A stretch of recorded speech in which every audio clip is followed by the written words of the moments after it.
Okay, let's get started. So today we're going to finish the DRAM lecture. So a quick recap of the last lecture. So in the last lecture we talked about the scaling challenges of the DRAM, and we talked about the transistors and capacitors separately.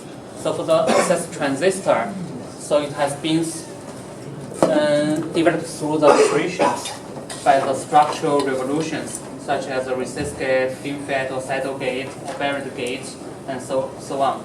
So eventually, the ultimate goal of the access transistor is to build this vertical gate-all-around kind of transistor. If we can do that, then that will be a breakthrough for the industry, because then we can enable the 4F² cell size, which will be the ultimate goal. And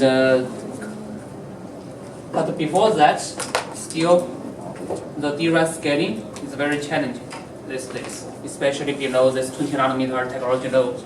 And the main challenge is with the cell capacitor.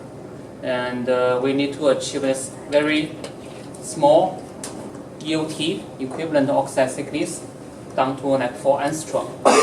So this is really difficult. And we need to maintain the CS.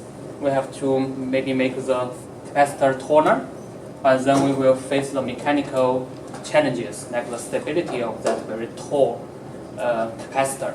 So those are the challenges the industry has to overcome. And then the retention time may be decreased if we cannot maintain the CS. And also the sense margin will decay. So those are the challenges. And here, extending the DRAM roadmap is needed, and bridges the time and availability of the new memory technology in high volume at low cost. But later, as we see in the emerging technologies, there's no emerging technology that can actually replace DRAM at this moment. So with this kind of challenges, and the DRAM capacity increasing trend actually slows down in the recent years. And here shows the capacity of the DRAM chip versus the Moore's law. If you just look at the Moore's law, the exponential increase every 2 years. So the DRAM capacity actually slows down in the recent years, because of the challenges the industry is facing in the scaling. So this is the problem. And the recent trend to tackle this challenge is to do this so-called 3D stacking by the TSV technology. And we will briefly talk about that in the next couple of slides. And later we will briefly talk about the embedded DRAM, which is for the last level cache. So let's look at the 3D stacking by the TSV. TSV is the short for through silicon via, and it's a technique for the 3D stacking. But let's say the stacking itself can be multiple approaches. So here we show conventional stacking. Then let's say you have multiple chips, and then you want to stack them on top of each other to increase the density on the same, let's say, two-dimensional space. The footprint, you want to maintain the same footprint but stack multiple chips together. In this way, you can still have the small form factor, but you have higher density of the chip. So if you have multiple chips, then you want to do the 3D stacking to lower the cost, increase the density. So the conventional way, of course, is just do the wire bonding. So you have chips, then you need to make a package of those chips. So you use the very conventional method, like wire bonding. So in this way, you can have high capacity, yeah. But the challenge is that the performance is still low, because you are limited by the wires you can bump from the chip to the package. And then of course, if you don't do the stacking, of course each chip can be high performance. Like you innovate the protocol of the DDR, like DDR3, DDR4, then you can get higher performance, higher bandwidth. But if you don't do stacking, then of course your capacity is limited. So then this is this approach. So if you want to achieve both high performance and large capacity, so you have to do this so-called TSV stacking. So this one can enable both high capacity and high performance. So let's look at what is this TSV. Question? Why is the performance reducing in the conventional stacking approach? Reducing? No, it's just saturate. No, in the conventional Oh, stacking. you mean this one? It's not reducing, it's just saturate. You mentioned that low performance. So Low performance means lower than your expectation. So it's not lower performance, it's just saturation here. So this is from the wire bonding to the TSV. So this is like a wire bonding. Right? So if you have multiple chips and you have the pad, and then you use wires. Of course, this is a very old way to do the packaging. These days you have like those ball grid array or those advanced packaging technique. But in the old days, you use copper wires to do the bonding. And then if you have multiple chips, then you need to find a way to collect those pads to the substrate, which is packaging these days. So you see here, it's very hard to route those wires. Even you can stagger the dies like this. Some of them wire bound to the right, some of them wire bound to the left. But still, the space here is very limited. You cannot really stack many layers. So the best way to do the bonding is to, let's say, use this through silicon via. That means we can have the bonding vertical to the chip from the back side instead of from the edges. So if we can have the bonding vertically underneath the chip instead of the edge, then we can achieve high density integration by die stacking. And this is available by this TSV technology. So here shows the TSV fabrication process. So the idea is that you stack multiple chips. Let's say in this example is I think is the bottom of the first chip and the top of the second chip. So you want to build a connection between those two. So what you want to do here is to etch through the silicon wafer. So this is through silicon via. That means you have to etch through the silicon wafer of the top chip. So in this case, this is the bottom one, this is the top one. And then the bottom one, you predefine the pad. So here this is the pad area. You predefine. And then you need to align those two chips. And then from the top, then you dig a hole and etch through the silicon in that location. So silicon wafers typically like 100 micrometers thick. So you have to remove all the silicon by etching. And after that, of course, this is lithography. And after that, then this contact is open. So you need to do another lithography and then refill the via with copper as the interconnect material. So then you open the space and then refill the copper by deposition, and then you remove the photoresist, then the copper is in this wire collecting the top. If this is a pad, then you are collecting this pad and this pad through this copper wire. And this is called a through silicon wire technology. So basically you need to dig a hole into your substrate and then make it through. So any questions?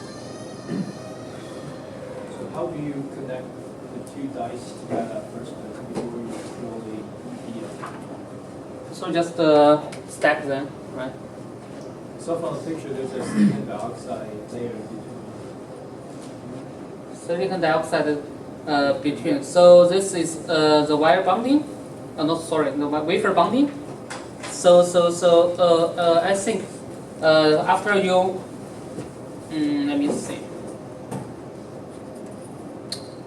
So silicon dioxide. So I think this silicon dioxide is the bottom one,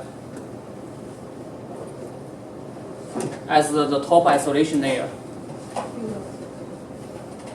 That is just the bottom dice top isolation layer. You said you still need to do wafer bonding first. Yeah, you need to do wafer bonding first. Yes. So this is the TSV, and then let's look at some of the specs of the wire. How does the power density changes when we go to a stack? What is the thermal gradient and what is the impact So on we'll discuss that later. So let's look at the spec first. So these are the typical values for this TSV resistance and capacitance. So you want to make it a low resistance, less than 0.2 ohm, and the capacitance less than 50 femtofarad. Of course, this is kind of large, 50 femto, since the size of this TSV is not that small, so it's in the micrometer scale. Okay, and for example, the TSV pitch, that means from one TSV wire to another wire, maybe 25 micrometer, and the TSV diameter, so each TSV is 10 micrometer. So this is the scale of the TSV. It's in the tens of micrometer scale. And then this is the electrical characteristic of this TSV. It's a contact wire, and with this kind of resistance and capacitance. So this is much wider than your metal interconnect, even the top metal, like layer 10, level 10 or 12. So this is even larger than that. But this enables the die-to-die communication.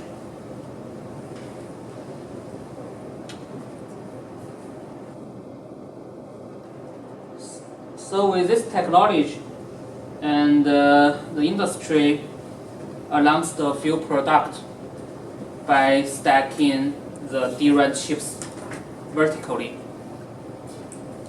So the first one is this hybrid memory cube, HMC, announced by Micron and Intel in 2011. So in this product, the DRAM layers are stacked by the TSV here, and then the very bottom layer is a logic layer, which is essentially like memory controller. It's not the real logic, real processor. It's just a memory controller to basically control different layers. For example, the decoder and so on, to select which layer to select. And then this is the hybrid memory cube.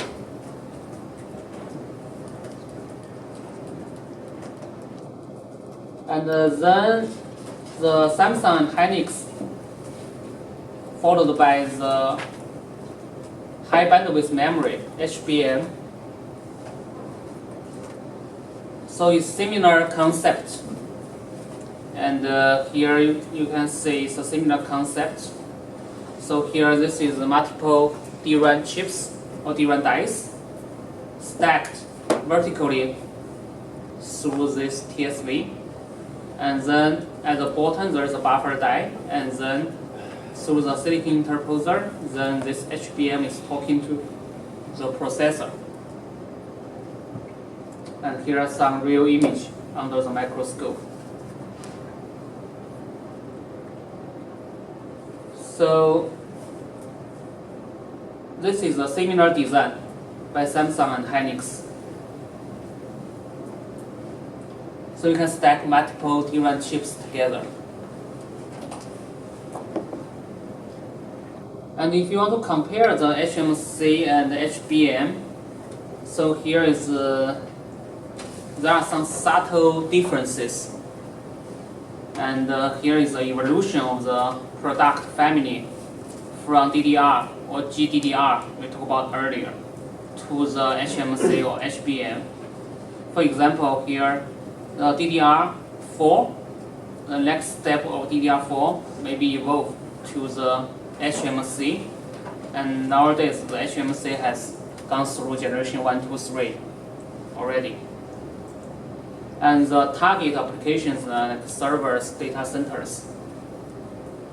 And then the GDDR, like the graphic DDR family, like GDDR5. And then after GDDR5, it may be evolved to this HBM, and of course HBM will go through second generation, third generations. And meanwhile, the GDDR5, I think these days, like 5X or even DDR6 are still going. And this is for the graphics smartphones, graphics like high performance desktop, or let's say the workstation with those GPUs.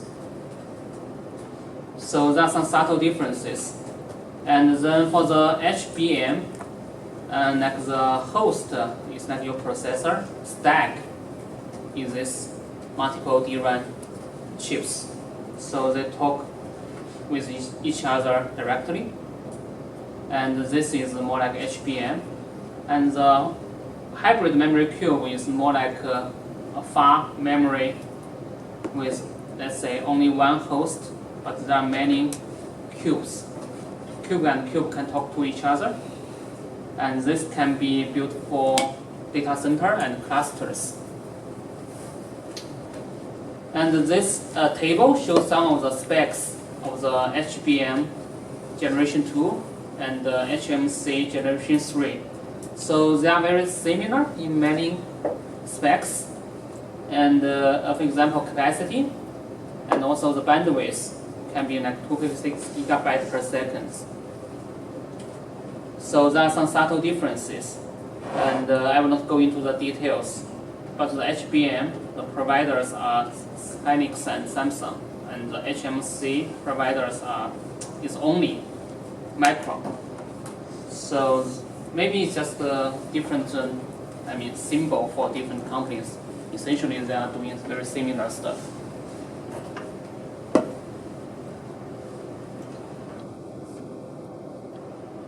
So if you look at the evolution of the memory system, if we cannot scale the single cell, right, below 20 nanometer technology node, then we still need to improve the system performance. For example, by this 3D TSV stacking. So this is the today's system. If you have this, let's say, processor and then shared SRAM like L3 cache and the memory controller, and then the interface for the DDR, and then you have the DRAMs here. So actually this kind of system already evolved to this kind of 2.5D. So in this 2.5D, when people talk about 2.5D, we talk about the whole system. The whole system, let's go back to 2D. So conventional 2D design is processor on this part, and then DRAM, one layer of DRAM on this part. So in the whole system is on this 2D space. And then 2.5D is processor is still taking this part, and then the DRAM is stacking already. Multiple layers of the DRAM chip or DRAM die is stacked by the TSV. And then there are some silicon interposer to communicate between the processor and the DRAM stack on the silicon interposer. They talk horizontally. So this part is 3D, and then this part is 2D. So it's called the next 2.5D. And this is the current mainstream technology for high performance systems. And in the future, okay, this is a true 3D. But this 3D is by stacking, okay. So this is by stacking of the DRAM directly on top of your processor. So that means we are going to build the TSVs here between the DRAM and the processor directly, and we get rid of this silicon interposer in between. So this is the eventual goal of the system tomorrow. But there are challenges for this kind of system, and some of you already pointed out what is the power density, what is the thermal issue. But this is the let's say the vision for the future.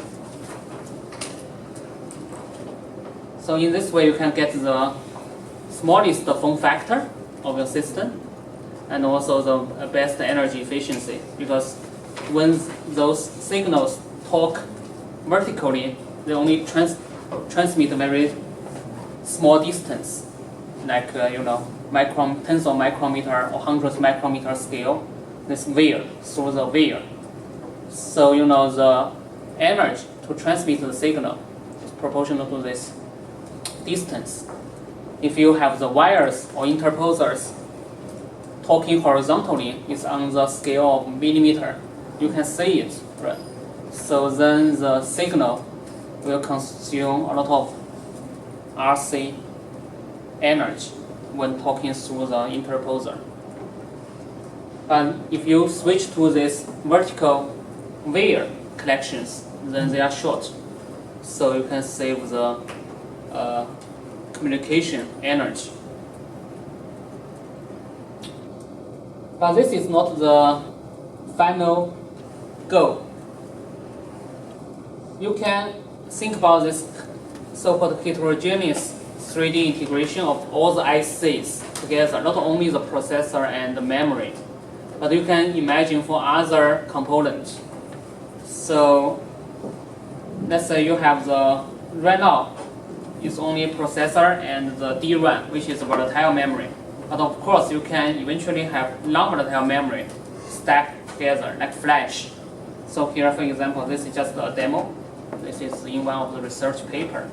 So you have processor here and DRAM, and then you can have flash, and then on the very top, you can have even more analog chips, like the RF or MEMS dies on the top. So those are the analog blocks. And you can have everything integrated vertically in the 3D by the TSV stacking. So you can achieve small form factor. But the heat dissipation is a key challenge again. This is one of the major challenges to prevent this kind of 3D structure.